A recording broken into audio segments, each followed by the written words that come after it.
여러분 반갑습니다. 나더그램방 카입니다. 네, 또 달이면 달마다 빠질 수 없는 4월의 책을 오늘은 준비를 했습니다. 봄날의 어떤 정취를 느낄 수 있는 책을 오늘 가지고 왔습니다. 우선 첫 번째 책은요. 최근에 이 책 읽고 진짜 너무 좋았어요.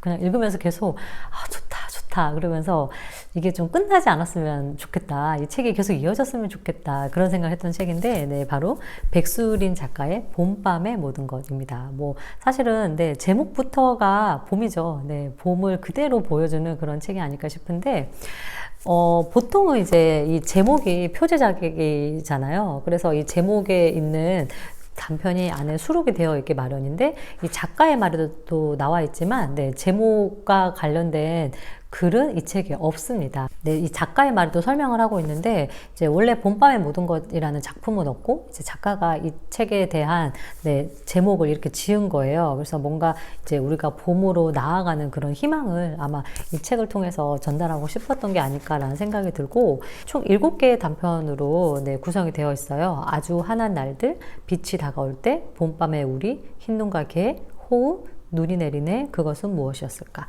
이렇게 이제 7편의 작품이 나와 있는데, 사실은 이제 처음에 이 아주 환한 날들을 딱 읽었는데 너무 좋은 거예요. 그래서 이거를 막 아껴 읽고 싶은 생각이 들었었어요. 아주 환한 날들은 어떻게 보면 좀 단순한 이야기인데, 이제 남편과 사별을 하고 딸과도 왠지 소원한 한 중년 여성이 주인공이에요. 근데 이제는 자식도 다 키웠고 혼자 살게 되다 보니까 스스로 굉장히 어떤 루틴한 규칙적인 일상을 이어갑니다. 그래서 글쓰기 수업을 들으려고 했던 건 아닌데, 자신이 짜놓은 그 스케줄에 맞는 수업이 글쓰기 수업밖에 없어서 이제 우연히 글쓰기 수업을 듣게 돼요.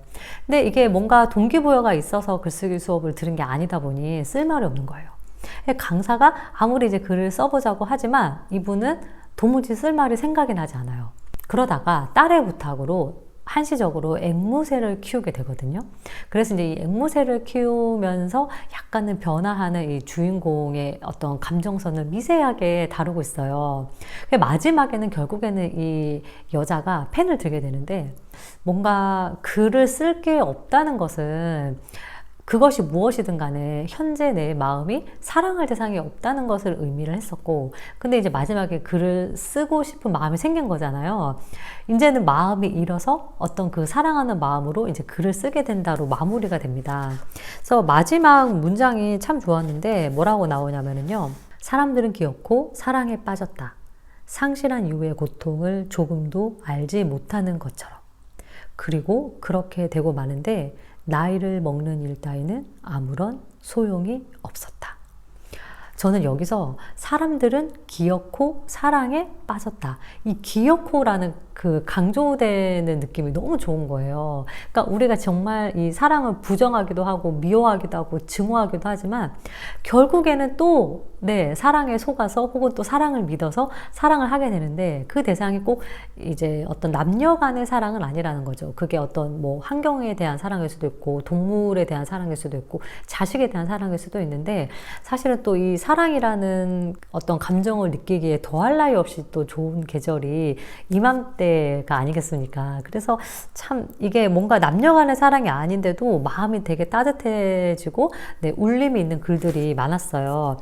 대부분이 이제 혼자 살거나 좀 내향적인 여성들을 많이 담고 있는데, 한 편 한 편이 너무너무 잔잔한데 깊은 울림이 있어서 백수린 작가에게 정말 림며든다, 이런 수식어가 딱 맞을 정도로 네, 좋은 작품들이 많았고, 이게 이제 7편의 단편이잖아요. 저 같은 경우에는 단편을 약간은 제목을 보고 끌리는 대로 읽는 편이었는데, 왜인지는 모르겠지만 이 작품은 순서대로 읽었거든요.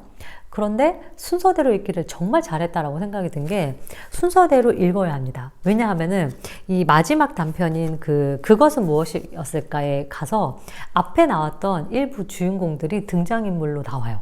네, 그래서 이게 마치 하나의 어떤 완결성을 띠는 소설집 같은 느낌을 줘요. 아마 그래서 이제 그 작품이 마지막으로 간 게 아닌가 싶은데, 책 속에 나오는 문장들이 참 좋고, 그냥 이 봄날에 피는 개나리처럼, 또 공교롭게도 뒤에가 노란색이에요. 네, 그래서 이 봄날에 피는 어떤 개나리처럼 아주 작은 희망을 내 마음속에 심어보고 싶게 만드는 네, 그런 작품입니다. 그래서 봄이 짧잖아요. 봄이 가기 전에 꼭 한번 읽어보셨으면 네, 좋겠는 책, 강추하는 책입니다.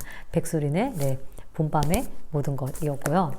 자, 다음 책은 네, 좀 다른 느낌의 로맨스 소설입니다. 네, 폴란드인인데요. 사실 이거 봤을 때 표지가 굉장히 인상적이었거든요. 이 앞에 세 개가 마치 좀 금박 같은 느낌도 들고 이게 무엇을 의미할까라는 생각이 들었는데 이 폴란드인의 이제 주인공이 쇼팽을 전문으로 연주하는 피아니스트예요. 그래서 건반을 네, 상징한다고 합니다. 그리고 사실은 뭐 그렇다고 해도 이렇게만 봐서는 책 내용을 전혀 유추할 수가 없어요. 이게 과연 무슨 내용일까? 또 폴란드인이라는 제목만 봤을 때는 이거 약간 뭐 인문 사회학적인 책이 아닌가 이런 생각이 드는데 그런 어떤 선입견을 완전히 깬 로맨스 소설입니다. 근데 이제 이 작품을 쓴 작가가 이제 어마어마한 분인데 J.M. 쿠시이고요. 노벨 문학상을 받았고 그리고 세계 최초로 부커상을 2번이나 네, 수상한 네, 그런 사람입니다. 그래서 이분이 원래는 이제 남아프리카 공화국의 그 케이프타운에서 태어났고 미국과 또 케이프타운에서 이렇게 교수로 네, 활동을 했었는데 아무래도 어떤 노마드적인 삶을 살아서 그런지 뭔가 어떤 정체성 아니면 어떤 운명의 혼란 네, 그리고 또 이 영어가 세계의 주 언어가 되는 거에 대한 비판 이런 의식을 담은 작품들이 많은데 실제로 이 작품도요.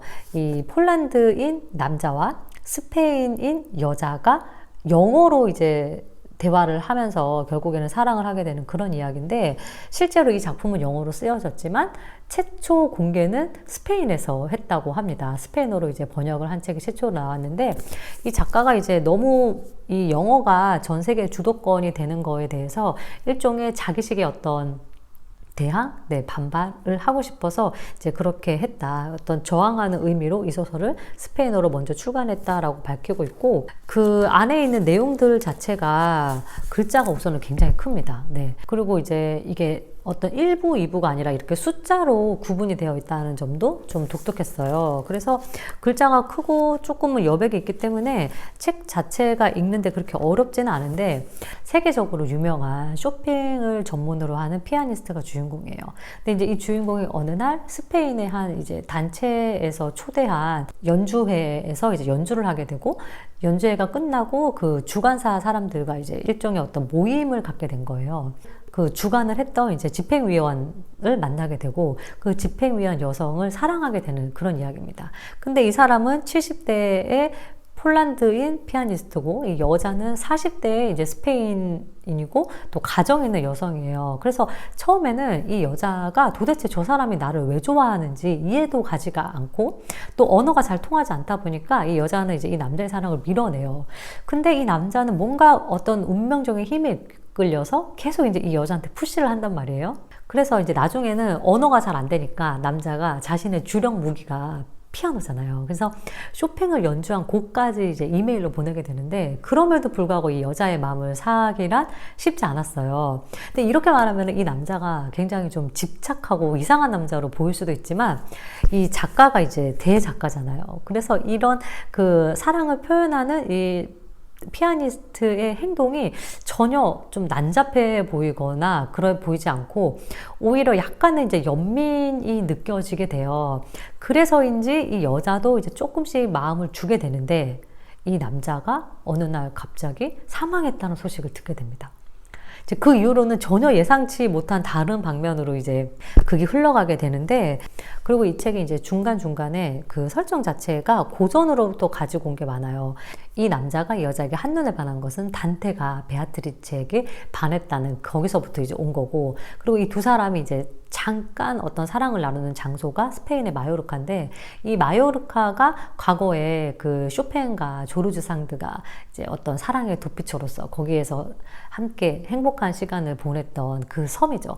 그래서 이 마요르카 섬을 아마 이 두 사람의 만남의 무대로 만들었던 것 같아요. 그러니까 뭔가 고전 또 클래식 중에서도 피아노 또 남녀 간의 사랑 이런 거 좀 좋아하시는 분들에게는 네, 굉장히 좀 네, 의미 있는 책이 아닐까라는 생각이 들고 다 읽고 나면은 뭔가 좀 마음이 씁쓸한 느낌이 있어요. 굉장히 뜨거웠다가 식어버린 아메리카노를 한 모금 삼키는 듯한 약간은 씁쓸하면서도 차가움이 마음에 남으면서 진짜 이 사랑이 뭔가 죽음이 뭔가 이런 것들에 대해서 좀 생각을 해보게 되고, 이 이야기의 스토리라인은 여성의 입장에서 진행이 되거든요. 그렇다면 과연 이 여자를 죽을 때까지 좋아했던 이 남자의 심리는 무엇이었을까? 그래서 왠지 이제 폴란드인인데 스페인인 여자의 시점으로 나왔기 때문에 이제 그 스페인인으로 이 남자의 시점에 대한 이야기가 나왔으면 좋겠다. 뭐 대신 그런 생각도 좀 해보게 됐고, 어떤 거장의 품격 있는 로맨스 소설을 느껴볼 수 있는 그런 책입니다. 마지막은요, 이 책도 그러고 보니까 이제 오랜만에 스페인에서 나온 책인데 좀 크죠? 철학의 은유들이라는 책이에요. 이 책은 약간 얼핏 보면은 동화책처럼 느껴질 수 있는 그런 책인데, 철학의 은유들이잖아요. 그러니까 어떤 유명한 철학가들이 자신의 어떤 사상이나 학문을 피력하기 위해서 사용했던 그 상징, 은유에 대해서 이야기를 하고 있는 책이에요. 굉장히 새롭죠. 근데 그것도 새로운 데다가 또 새로운 점은 뭐냐면 이 책이 굉장히 그림이 예쁘다는 겁니다. 그래서 이제 한쪽에는 이 철학자들의 키워드가 있고 한쪽에는 그림이 있거든요. 예를 들면 이런 식이에요. 그래서 여기 보시면은 이제 플라톤의 동굴에 대한 키워드를 중심으로 설명이 되어 있고, 옆에는 이렇게 그림이 나와 있는 거예요. 근데 이 그림들이 굉장히 지금 동굴은 좀 어둡기는 한데 보면은 되게 멋있는, 그리고 또 편안한 그림들이 많거든요. 예를 들면 보시면은 이렇게 이제 니체 같은 경우에는 이제 바다를 메타포로 설명하고 있어요. 그래서 우리의 바다가 다시 열렸다. 이렇게 하면서 이제 니체의 어떤 바다에 대한 이야기, 그리고 이 어떤 식으로 이 니체라는 사람이 자신의 철학적인 사고를 바다에 은유를 했는지 설명이 나와 있고, 또 관점주의란 무엇인지에 대한 설명이 있고, 그 옆에 이제 이렇게 그림이 있어요.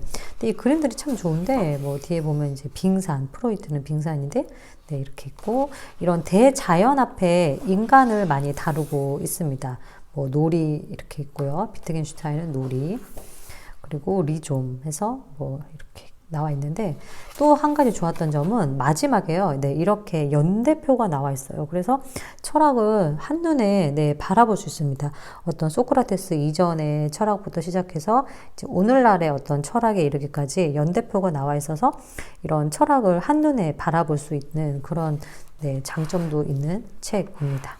그림을 그린 사람이 이제 기욤 티오라고 스페인 출신의 회화 작가라고 하는데, 그래서 그런지 뭔가 이게 좀 약간 스페인적인 그런 느낌이 들죠.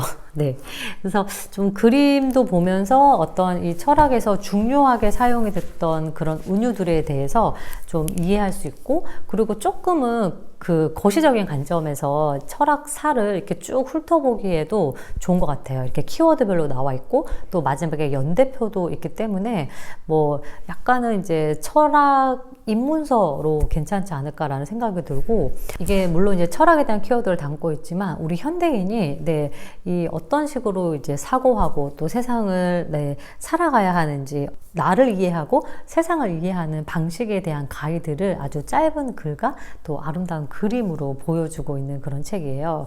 그래서 뭔가 좀 선물하기도 좋을 것 같고, 아니면 꼭 이렇게 책을 자세히 보지 않아도 그림만 봐도 굉장히 좀 힐링이 되는 책이기 때문에 4월의 책으로 추천하는 철학의 은유들이었습니다. 그래서 오늘은 소설, 또 단편 소설, 또 이런 철학에 대한 책까지 만나봤고요. 또 다음 시간에 다루기는 책으로 여러분 찾아뵙도록 할게요. 추스!